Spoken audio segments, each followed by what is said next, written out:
Ante, congratulations on the win. I imagine you're probably very happy and very relieved because I guess you probably wouldn't classify that as one of your better performances of the season.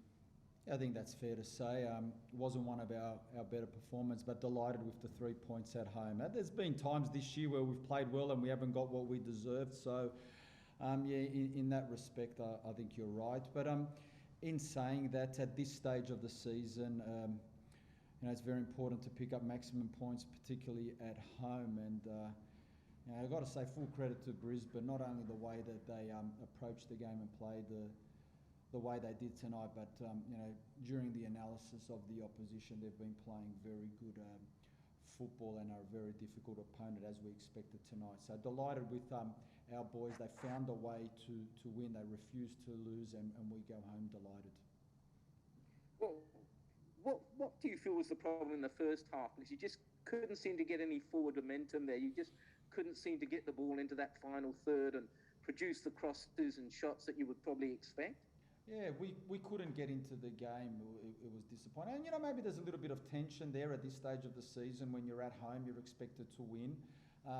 Obviously, Jova was sick and not feeling well, and he's a big part of that, being central in the back three. And so he came off at halftime, and we made some adjustments in the last two days as well. I mean, 2 days ago we lost Craig Noon, then yesterday we lost Moody Najjar. So there's been a few little distractions when you worked a certain way and then you've lost a couple of players late in the piece. But in the end, I just feel that we weren't brave enough with the ball, and we didn't really play the combinations that we have throughout this season. But as I said, you get those type of games, like I said, this stage of the season. So it wasn't happy with our build-up play, and then in transition when we did win the ball back, we couldn't keep it. Our first pass out of pressure wasn't good enough. We were making poor decisions. We even looked a touch off the pace. But as I said, the boys gave everything. They worked hard. It was one of those nights where it wasn't our best performance, but still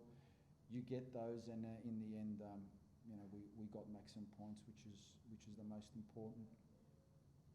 And I guess obviously back in the top six as well. I mean, do you feel like if you can just improve that performance a little bit more, that you can kind of control your own destiny over the closing rounds of the competition I think all the teams that are around that sort of position where everything is in their own hands, in their own destiny. We're a good footballing team. We've shown that enough this season, and we're confident in our ability. I think we've got now a tough week with Western United away, and then victory back at home. So we've got again the 3 games in 7 days. But there's enough quality in that squad to finish off the season in the correct manner. And if we're good enough, we get there. We get there in the end.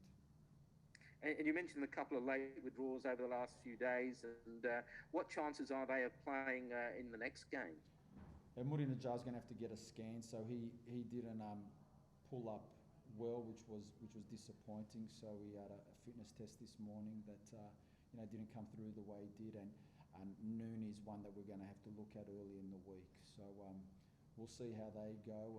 Danny De Silva's making decent progress. We saw again today Tommy Urich come on. So we've got a couple of bodies coming back, but Tommy Orr's still away. So it's kind of been a difficult period for us in terms of personnel, but hopefully we can get a bit more match minutes into a couple of those that have missed so much this season. And as every team will tell you, the depth's most important, particular now. No, that's right. Thanks very much for that. Appreciate it.